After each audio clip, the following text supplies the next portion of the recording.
capítulo de número 33. Livro do profeta Jeremias, capítulo de número 33, versículo 3. 33, 3. Todos achou? Diga amém. Aleluia. Diz assim o texto do Senhor. Livro do profeta Jeremias, capítulo de número 33, versículo 3 diz assim: clama a mim e responder-te-ei, e anunciarei coisas grandes e firmes que não sabes. Clama a mim e responder-te-ei, e anunciarei coisas grandes e firmes que não sabes. Somente até isso, bem? Amados irmãos, igreja, confesso que pregar em Jeremias 33 é uma responsabilidade. Esse texto aqui na IVA é conhecido pelo capítulo do Flávio, pastor Flávio. Pastor Flávio, ouvi essa pregação, vou pedir bênção para ele, licença para ele poder pegar no versículo e no capítulo que ele gosta, né?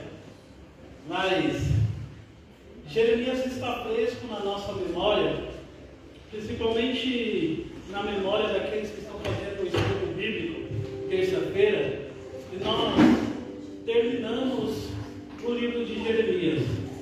E por terminar o livro de Jeremias, ter lido o livro de Jeremias, então está fresco na minha memória, então é sobre esse livro que eu vou ministrar. Uma passagem muito conhecida, Rogério, sobre Jeremias preso. O versículo 1 diz assim, 33:1: veio a palavra do Senhor a Jeremias, segunda vez, estando ele ainda encerrado no pátio da guarda, dizendo: duas coisas. E aqui no livro de Jeremias eu ganho tempo, porque domingo passado foi ministrado esse mesmo capítulo. Duas coisas me chamam a atenção no versículo 1. O versículo 1 fala que o Senhor está falando com Jeremias pela segunda vez. Não era a primeira vez naquele momento que Deus estava falando com Jeremias. Já era a segunda vez. E outra coisa que me chama a atenção no versículo 1 é Jeremias preso no pátio da guarda. Eu gostaria que você prestasse a sua atenção por um minutinho. E primeira coisa que eu quero pontuar aqui é falar por que Jeremias estava preso no pátio da guarda. Por que Jeremias estava preso no pátio da guarda? Se nós pegarmos o capítulo 28 de Jeremias, você vai ver o motivo que levou Jeremias a ser preso no pátio da guarda. O capítulo 28 vai falar de um embate entre dois profetas. Um profeta ele chama Ananias, o outro é o nosso conhecido Jeremias. O texto vai dizer que Ananias chama os sacerdotes, os principais do povo, chama o povo e ele lança uma profecia sobre o povo que estava em Judá, dizendo que o cerco da Babilônia sobre Judá duraria apenas 2 anos. Que depois de 2 anos que Nabucodonosor cercasse Judá, Deus iria quebrar o jugo da Babilônia e dar o povo de Deus. Essa era a profecia de Ananias. Jeremias então ouve a profecia e todo mundo esperando que Jeremias dissesse algo, que o Jeremias contrapõe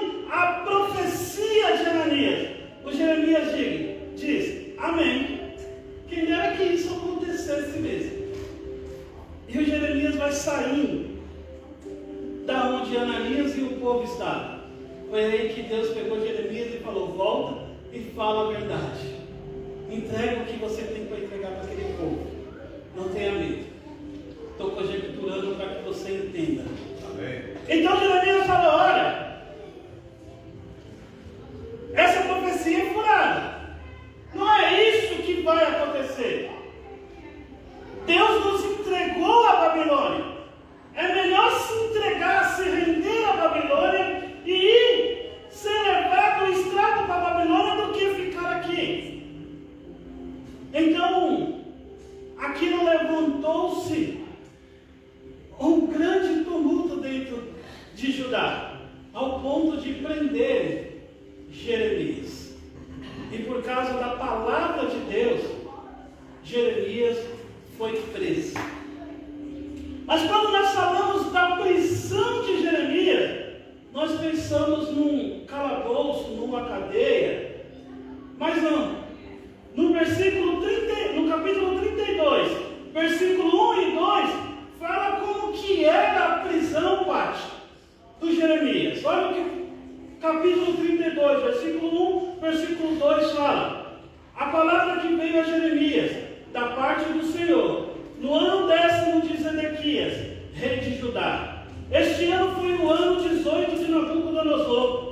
Cercava, porém, então o exército da Babilônia a Jerusalém. E Jeremias, o profeta, estava encerrado no pátio da guarda que estava na casa do rei de Judá.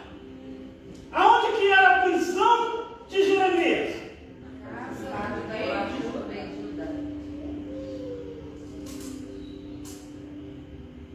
Interessante isso. Jeremias está preso por falar a verdade, e o rei de Judá pega Jeremias e coloca ele em casa e prende ele no pátio. O que dá a entender o texto no capítulo 32 e 33, e esses dois capítulos são juntos, é que Jeremias estava praticamente, Rogério, como uma prisão domiciliar no pátio. Ele recebia visita, mas ele não poderia sair. Era como se o rei estivesse preservando Jeremias, para que a população não atacasse Jeremias. Essa é a primeira questão. Jeremias preso. No versículo 1 diz: e Jeremias, e o Senhor, segunda vez, Deus falando com Jeremias. E é sobre isso que eu quero falar um pouco. Quando foi a primeira vez que Deus falou com Jeremias? No capítulo 32, vai dizer a primeira vez que Deus falou com Jeremias. Deus fala para Jeremias assim: Jeremias, o seu primo, filho de Anamael, filho de Saul, seu tio, vai te visitar. E Deus falou para Jeremias: olha, Jeremias, e ele não apenas vai te visitar, ele vai vir com uma proposta para você, e você aceita essa proposta. O Jeremias preso na guarda, o primo dele, filho do tio dele, veio visitar, pastor Marcos, e ele chega com a proposta. E o Jeremias diz: isso é de Deus. Primeira coisa que o profeta tem que ter: saber quando é Deus que envia. Amém. Saber quando o negócio é de Deus. Quando Deus está no negócio. O primo de Jeremias vem com a proposta e fala, Manassés: olha, eu tenho uma herança, uma terra, do meu pai, do seu tio.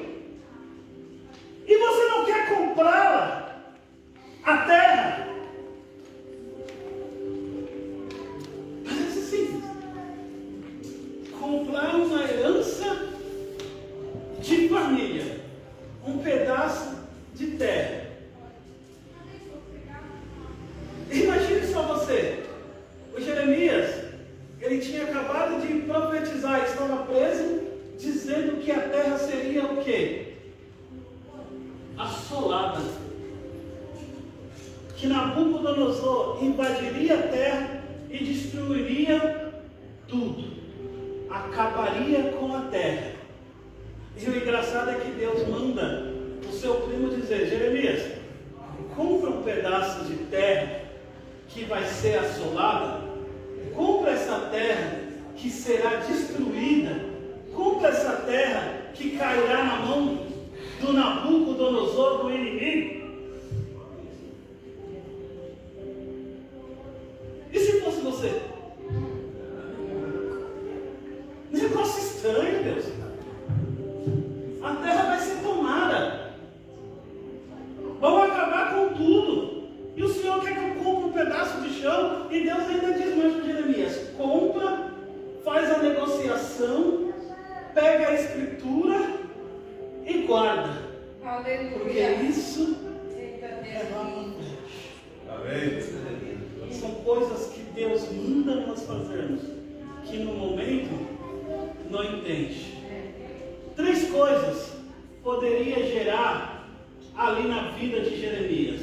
A primeira coisa que era: Jeremias está nos dando um golpe. Porque quem compra um terreno, uma terra arrasada? Quem compra uma terra que não vale nada? Quem compra uma terra que já está na mão do inimigo? O Jeremias está profetizando é para ganhar lucro. Ele está traindo, ele quer. Segundo, Jeremias está doido. Só Jeremias mesmo para fazer esse negócio. Terceiro, Jeremias está compactuando com Nabucodonosor. Ei, quando Deus nos pede para fazer algo, quando Deus pede para que você entre em um negócio, quando Deus manda você dizer, nem todos vão entender o agir, o trabalhar de Deus na sua vida. Jeremias compra. E aí nós temos o 27, o embate entre Ananias.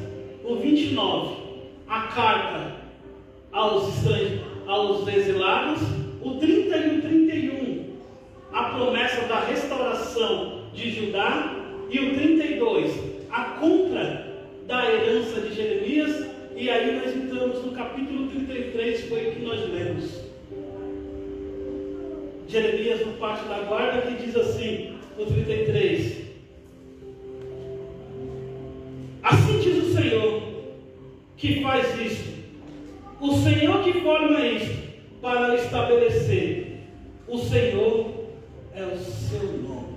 Aleluia. Imagine Jeremias dentro do pátio da guarda, preso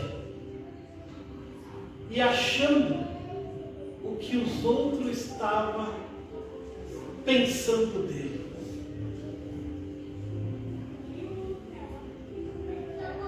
Imagine Jeremias vivendo uma situação difícil e comprando algo que ninguém dava crédito, e o Jeremias pensando: o que o povo vai achar de mim? O que o povo está achando ao meu respeito? É aí que entra Deus. Quando Deus chama Jeremias pela segunda vez, a primeira vez, Deus pede algo improvável para Jeremias, algo que muitos não fariam. A segunda vez que Deus chama Jeremias e fala: clama-me e te responder-te-ei. Aleluia. E anunciarei coisas grandes e firmes que você ainda não sabe. Aleluia. É como Deus estava fazendo assim para Jeremias: Jeremias, faz isso para mim. Aí Jeremias fala: manda quem pode, obedece quem tem juízo. Então eu vou fazer. Mas sabe quando nós fazemos aquele negócio que Deus falou: eu estou nisso. Muitos podem dar nada, muitos nem podem acreditar, mas eu estou nesse negócio. É eu que estou mandando você fazer.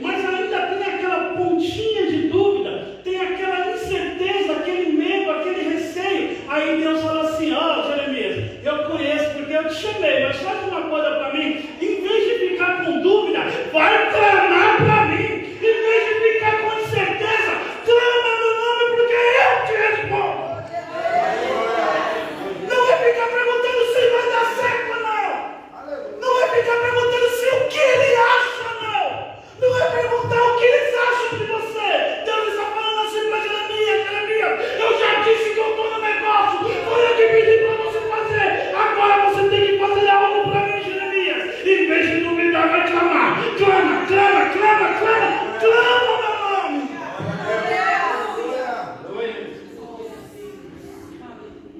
Amém, Deus.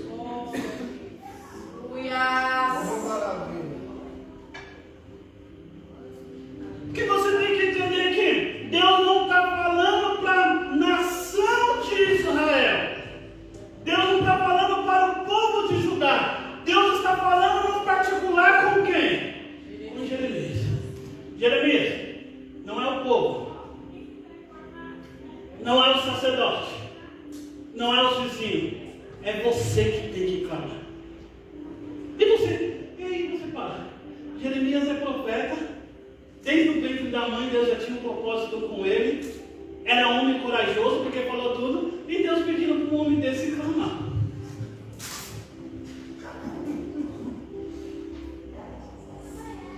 Glória a Aqui nós Deus. vamos falar assim. Jeremias tem cargo, tem tudo, e Deus anuncia.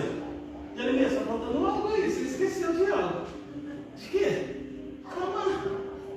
Quando entra as dúvidas, o que você vai fazer? Vai clamar. Eu estou aqui.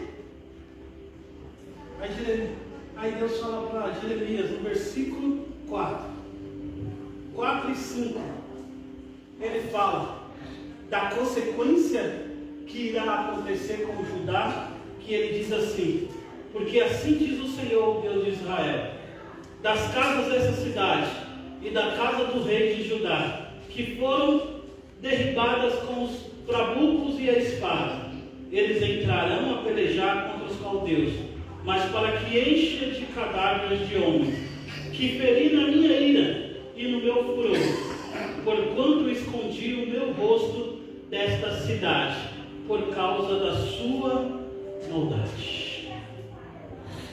O clamor de Jeremias vai obter duas respostas de Deus. A primeira resposta de Deus é: Judá vai ser assolada. Judá vai ser destruída. Consequência daquilo que eles fizeram. A segunda resposta está no versículo 6, 7 e 8, que diz assim: eis que eu farei vir sobre ela saúde e cura, e o sararei, e lhe manifestarei abundância de paz e de verdade. Deus está falando assim: a terra de Judá será assolada, será destruída pelo inimigo, mas haverá dias que eu trarei a cura e a saúde sobre a terra assolada. Glória a Deus. A terra que estiver na mão do inimigo, eu trarei primeiro saúde, cura e paz. Segundo, o que Deus vai fazer com uma terra assolada, destruída pelo inimigo? Removerei o cativeiro de Judá e o cativeiro de Israel, e os edificarei como ao princípio. Cura, saúde, paz e edificação para uma terra que foi assolada pelo inimigo.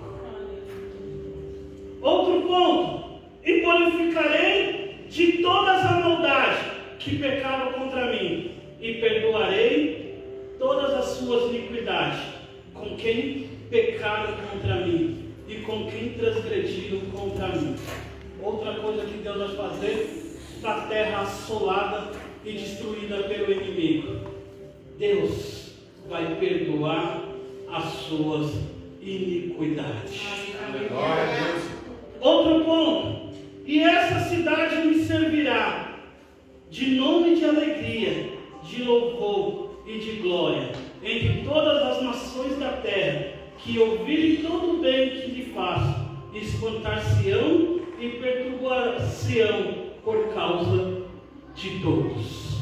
Deus está falando numa terra assolada pelo inimigo, uma terra que ninguém não dá nada, e um negócio que ninguém apostava. Deus está falando: eu vou trazer saúde, eu vou trazer cura eu vou edificar e eu vou trazer a alegria do louvor de volta.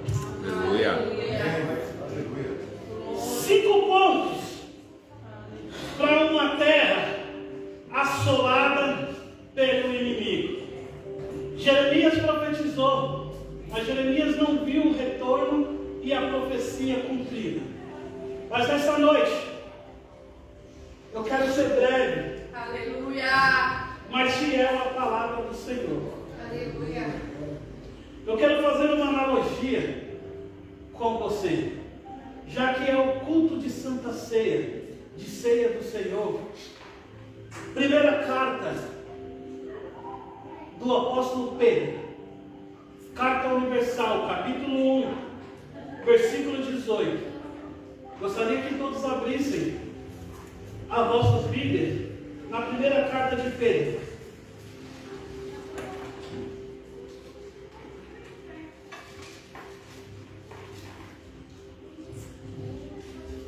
Oh, aleluia. Glória a Deus.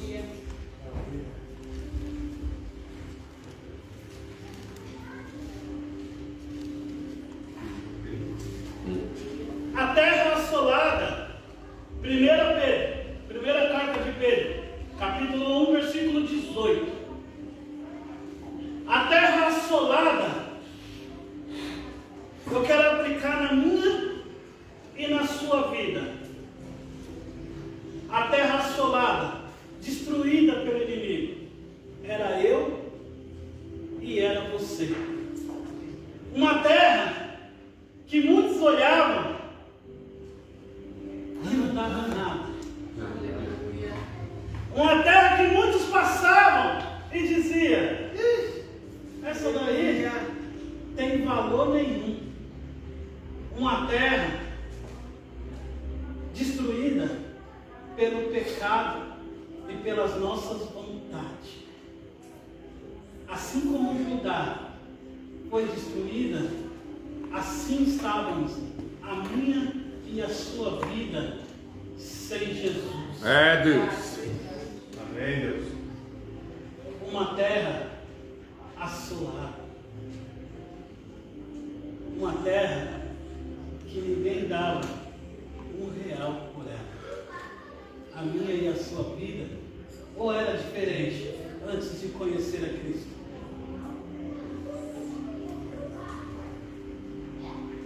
Aleluia. Glória. Ou quantas palavras você não ouviu e disse: esse aí não vale nada, essa daí não vale nada. Ou não era assim que a gente ouvimos? Esse aí para mim não tem valor. É uma terra seca, uma terra assolada. Só faz a vontade do seu coração. Só faz aquilo que ele quer. Só faz aquilo que ela quer. E aí as pessoas perguntassem. E muitas vezes nós sentávamos e só queríamos uma oportunidade. Alguém que confiasse em nós. Aleluia.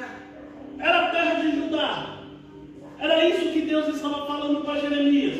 Jeremias, num lugar que ninguém dá nada, eu como. Aleluia. Amém. Para alguém que não tem valor para a sociedade, para mim tem. Aleluia. A diferença é que Jeremias comprou a herança por dinheiro. Mas eu e você foi comprado. Pedro 1,18 diz assim: sabendo que não foi com coisas corruptíveis, como prata ou ouro, que fosse resgatado da vossa vã maneira de viver, que por tradição recebeste dos vossos pais, mas com o precioso sangue de Cristo, como de um cordeiro imaculado e incontaminado. Aleluia. Obrigado, Jesus. Glória a Deus. Entramos muitas vezes por essa porta com várias perguntas, né? E aí? quando, Senhor? Até quando? Parece que eu não tenho valor para o Senhor. Parece que os meus sonhos, os meus projetos, os meus ministérios, a minha família não tem valor para o Senhor.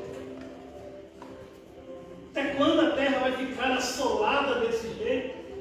Até quando a cidade vai estar destruída pelo inimigo? Até quando vão zombar da gente?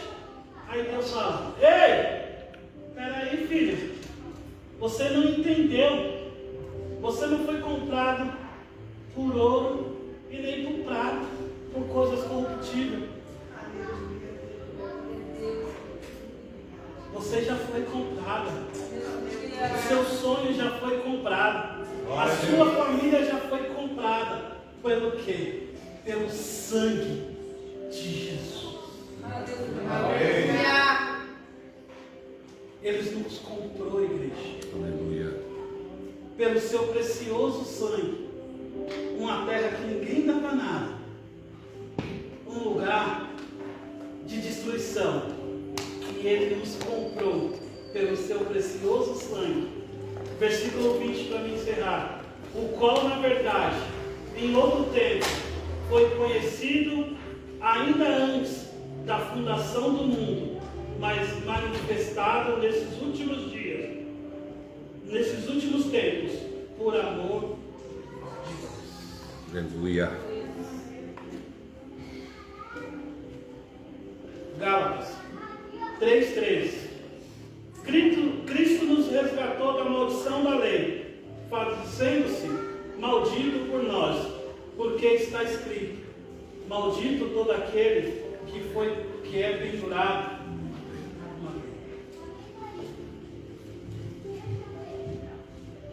Quero terminar essa noite com os seguintes dizeres: você tem dom. Aleluia. Ele comprou as nossas vidas. Aleluia. Ele se fez maldito por nós. Aleluia, Jesus. Ele derramou o seu sangue por mim e por você. Glória a Uma Deus. terra que ninguém dava nada. E aí vem a pergunta agora: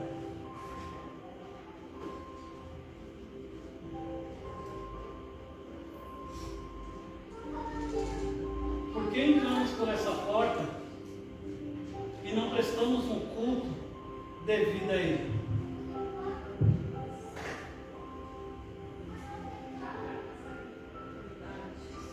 Aleluia. Porque qualquer coisa que falam da gente lá fora atrapalha você de prestar culto para Ele aqui dentro. Aleluia. Verdade, Deus. Porque sua segunda-feira é tão mais importante do que esse culto que você está prestando a Ele.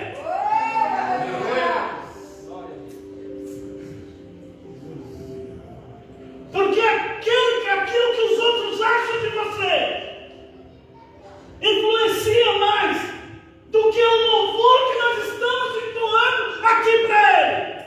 Presta atenção nessa noite. Eu estava sentado ali, o Senhor falou no meu coração: fala para a minha igreja, esse culto está digno daquele que morreu por nós. Aleluia. A nossa adoração está digna daquele que fez tudo por nós.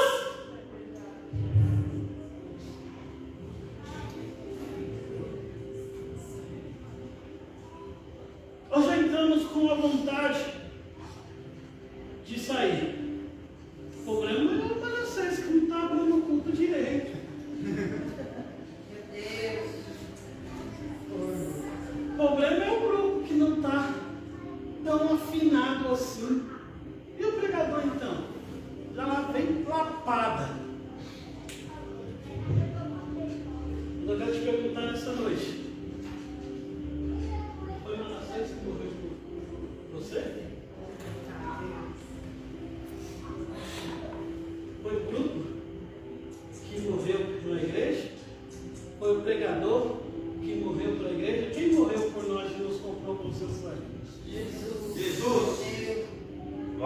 Deus. Então o seu culto é para quem? Jesus. Amém. A honra é para quem? Jesus. A glória é para quem? Jesus. O louvor é para quem? Jesus. Se é para ele, vamos dar o melhor louvor a ele.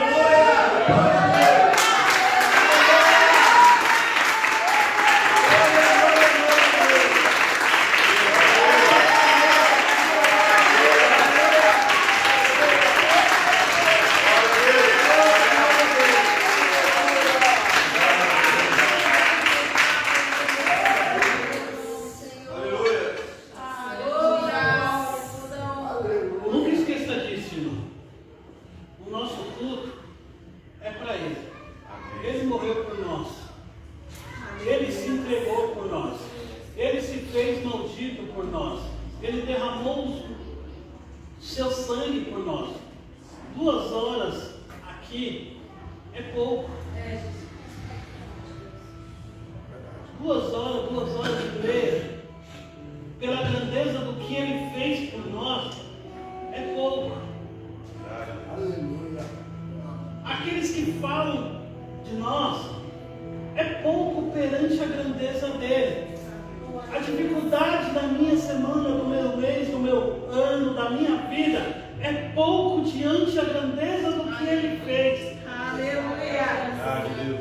Jeremias, ele estava no momento a qual Deus pediu para que ele fizesse, e ele estava perguntando. E Jeremias, de tantas vezes ouviu Deus para falar com o povo, aí Deus pega Jeremias e fala: agora eu não quero que você fale com o povo, Jeremias, eu quero falar com você, eu quero ter um particular com você. Ei, por que você deixou de clamar a mim? Deus estava falando para Jeremias assim: Jeremias, por que você deixou de clamar a mim? Porque eu deixei de ouvir a sua voz. Tem momento da nossa vida, tem momento da circunstância do nosso ministério, que nós paramos de clamar a Ele, que nós paramos de interceder a Ele, e nós queremos dar uma forcinha para Deus, queremos fazer do nosso jeito. E Ele fala: Jeremias, eu estou no mesmo lugar que eu te usei, eu só estou esperando você clamar. Ei, talvez a sua vida não está faltando você pregar mais, talvez a sua vida não está faltando você evangelizar mais, está faltando o principal na vida do crente, que é o quê? Clamar a Deus, clamar a Deus. Esquecemos de clamar ao Senhor, esquecemos de interceder ao Senhor, esquecemos de ser sincero ao Senhor. Aleluia. Deus estava falando para Jeremias: Jeremias, você está aí, seu ministério está firme, mas você esqueceu uma coisa, seja sincero, amigo. Esquecemos de ser sincero a Ele. Eu sei que muitas vezes nós pregamos e falamos: ó, Deus está falando assim para a igreja, ó, clame a mim e te responder-te-ei. Espera aí, se a igreja estivesse clamando a Deus, Deus não precisaria falar para a igreja clamar. Aí Deus fala: jejua em meu favor, mas tudo. Se a igreja estivesse jejuando, Deus não precisaria pedir para a igreja jejuar. Às vezes pega a oportunidade aqui, e aí o irmão sobe com uma palavra e diz: irmão, nós temos que louvar a Deus, nós temos que adorar a Deus em espírito e verdade. Aí nós falamos assim: ó, é verdade, Senhor, glória a Deus. Aí nós esquecemos que o quê? Se Deus está pedindo o louvor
Quero os profetas saber. No momento da minha dúvida, o que é que eu faço? Eu clamo e Deus responde. Ei, quero te convidar nessa noite a você se colocar de pé. Se Deus está pedindo clamor domingo passado, esse domingo, Ele sabe de todas as coisas. Se Ele está pedindo, clame a mim. Ele está pedindo para a igreja, clame a mim, clame a mim, clame a mim. E a igreja não ouve, a igreja não clama. É, Deus.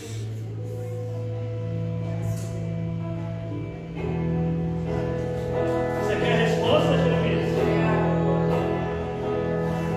Você quer escutar a resposta do Senhor? Clame a Ele nessa noite. Aleluia. Vamos obedecer a voz de Deus. Nessa noite eu quero convidar a você clamar a Deus, assim como Jeremias. Deus falou para Jeremias: Jeremias, quando é para você falar com o povo, eu falo com você. Mas agora eu quero falar contigo. Eu quero que você clame pela sua vida espiritual. Aleluia.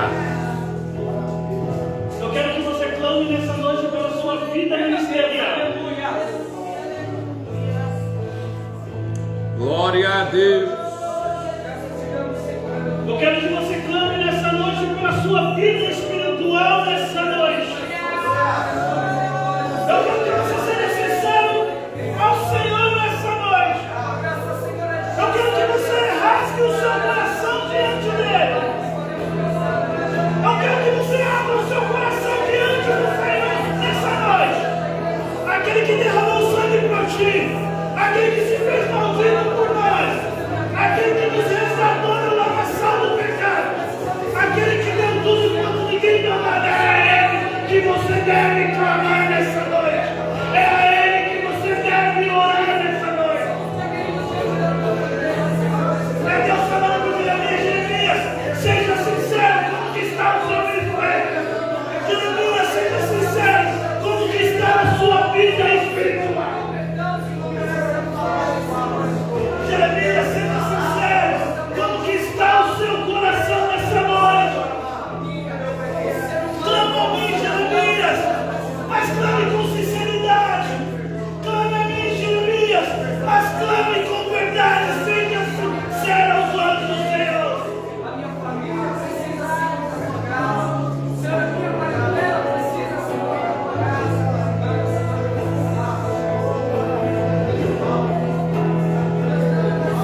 Salles.